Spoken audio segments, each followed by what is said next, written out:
Cordial saludo, estudiantes de bases de datos. Vamos a hablar con respecto a eh, nuestras entidades que debemos presentar en nuestra actual actividad de la fase 2 y vamos a mirar que lo primero que nosotros debemos hacer es comprender el problema que nos presenta. Frente a esa comprensión del problema que nos presentan, vamos a fraccionarlo y vamos a hacernos algunas preguntas que ustedes se dan cuenta que yo les hago a ustedes preguntas para que ustedes mediante las preguntas que yo le hago, ustedes de pronto tomen un pensamiento crítico y caigan en lo que les quiero hacer tener en cuenta para que desarrollen su habilidad. Bien, entonces nosotros tenemos el problema y lo que inicialmente dice el problema es lo siguiente. Cada municipio grande o pequeño del país de mecánica, usted ya se ha percatado, fíjese que hay texto que no es relevante para nuestra base de datos. Es decir, que el municipio sea grande o sea pequeño no quiere decir de que no vayamos a construir una base de datos como nos dice el problema. Entonces debemos comenzar de ahí. Ahora, ¿qué es lo que primero dice? Dice, la base de datos deberá contener información de los clientes. De los clientes, ok. Entonces ya estamos entendiendo que lo primero que nos dicen es, la base de datos deberá contener información de los clientes. Bien, frente a eso nos vamos a hacer las siguientes preguntas. Siempre comenzaremos por cuestionarnos si esto se parece a la realidad. Efectivamente sí. Siempre debemos mirar que nuestro problema tiene un parecido con la realidad. ¿Por qué? Porque esto es la vida real y acá es donde estamos construyendo nuestras bases de datos. Ahora, lo segundo, ¿merece crearle una entidad? Sí, nosotros creemos que para un cliente se le debe crear una entidad. ¿Qué datos se debe almacenar en una entidad?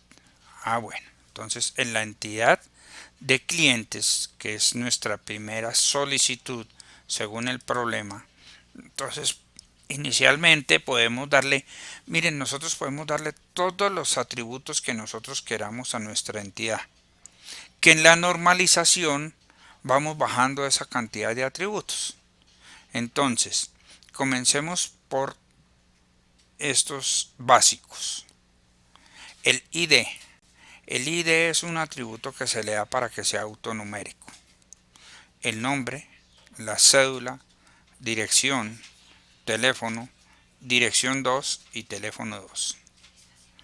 Bueno, pero ¿por qué el ID y la cédula si la cédula es un ID único? Porque en todas nuestras entidades debe tener un ID único. Estamos de acuerdo. Ahora, supongamos que la señorita secretaria empieza a ingresar los registros cuando ya tenemos nuestra base de datos y llega un cliente y dice por favor su nombre, su cédula, su dirección, etcétera y llena el dato. Esa entidad va a ir relacionada con otras entidades. Entonces el señor dio los datos, la relacionaron con su vehículo, con repuestos, con todo. Y cuando le están haciendo la factura al señor dice, pero ese no es mi número de cédula. Entonces hay que ir a corregirlo. Si corrijo ahí, deberé corregir en todos los otros eh, lugares donde yo tengo la ID registrada de nuestro cliente, o sea, la cédula. Mientras que si la cédula se debe corregir, el ID único no, porque es autonumérico. Y al ser autonumérico, él se origina su numeración a partir de una numeración que no se va a repetir. Espero me hayan entendido esto. Y eso no quiere decir de que es camisa de fuerza para sus bases de datos. Estos son más bien consejos que se van dando al momento de la creación de las bases de datos para que ustedes, cuando lleguen a la vida real, lo tomen o lo dejen. ¿Por qué digo que lo tomen o lo dejen?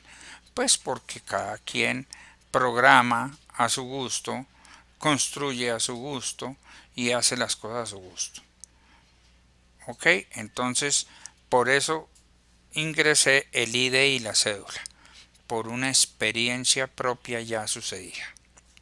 Bien, ahora ya tenemos una entidad que es para los clientes y le podemos poner el nombre cliente. El nombre sería lo de menos, aunque posteriormente creo que veremos nombres mnemónicos, etcétera.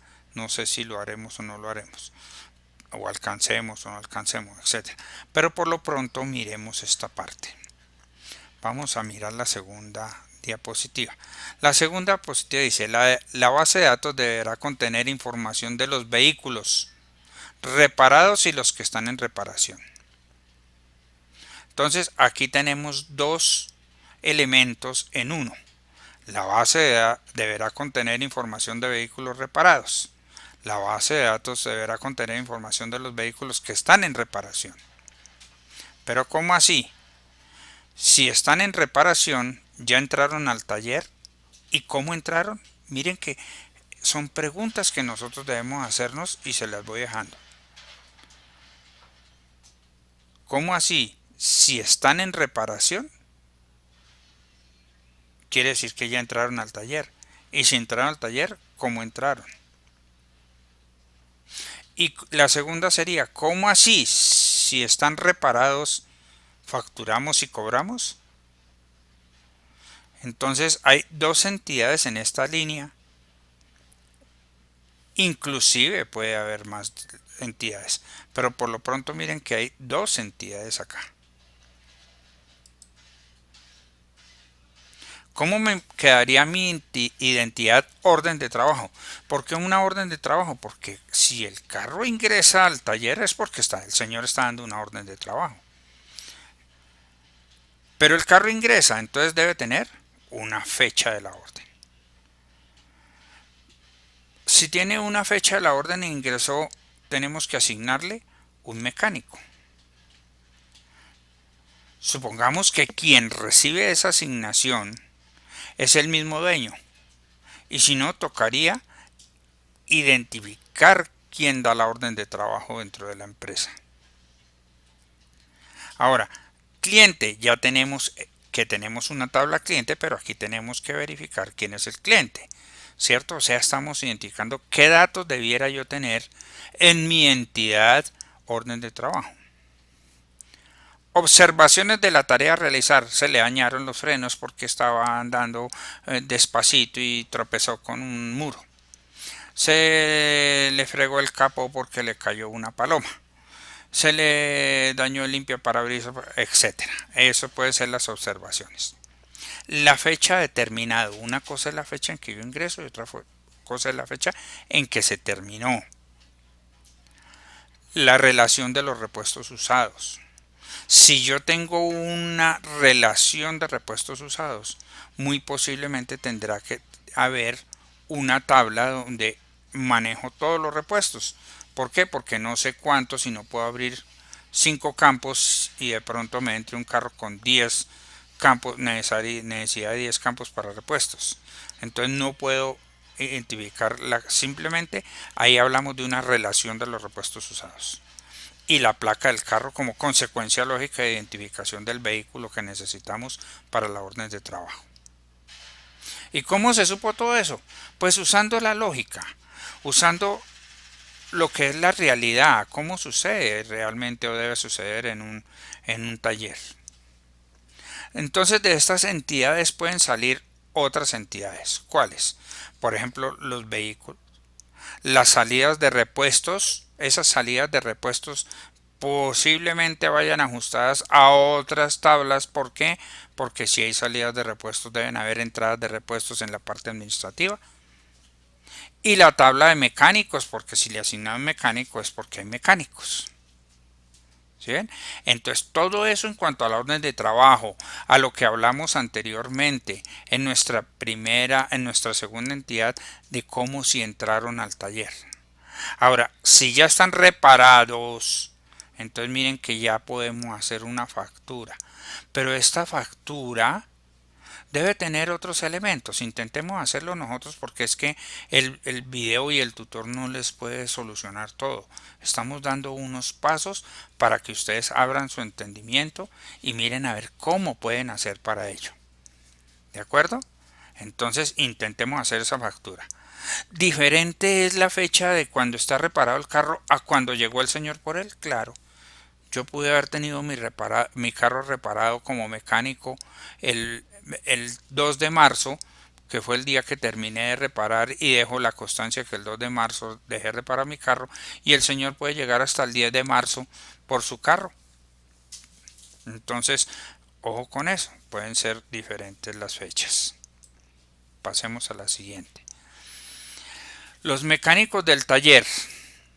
Bueno, ahora miremos los mecánicos. Una entidad que parecen dos. Los repuestos que utilizan en una reparación, una que parecen tres. Si se utilizan entonces, debe haber un inventario. Claro que sí. Por eso le dicen y la parte administrativa del taller. Total, tocó empleados. Pero bueno, vamos a hacer un pequeño modelito para que ustedes tengan el ejemplo. Ya les acabo de tocar su curiosidad frente a las entidades, imposibles entidades y muchas entidades que pueden salir. ¿De acuerdo? Y estoy seguro y me he dado cuenta en sus aportes que no lo han hecho ninguno de ustedes así, pero por eso me tomé la molestia de hacer este video para que este fin de semana que se nos acaba el tiempo logremos hacer eso. Bien, ¿cómo construyo el modelo? El modelo yo lo construyo con entidades. Entonces la entidad 1, la entidad 2, la entidad 3 y la entidad 4. Frente a todos los espacios que ustedes tienen allá en el Excel, pues van a tener que manejar estos tips que les doy para poder contestar allá. ¿Cómo? Muchachos, pónganle un poquitico de sentido lógico y verán que van a poder. Supongamos que entonces tengo estas cuatro entidades. ¿Cómo empiezo yo a manejar las relaciones? Miren que las relaciones, tengo que yo decir, mi entidad 1 se relaciona con la entidad 2. Mi entidad 1 se relaciona con la entidad 3. Mi entidad 1 se relaciona con la entidad 4. Mi entidad 2 se relaciona con la 3. ¿Por qué no está aquí mi entidad 1 con la 2? Porque ya está al principio. Miren que aquí en la primera está. Y para eso les hice esta flechita, porque es que va tanto del 1 a la 2 como de la 2 a la 1. Y en todas va así, recíprocamente. Entonces mi entidad 2 se relaciona con la 3.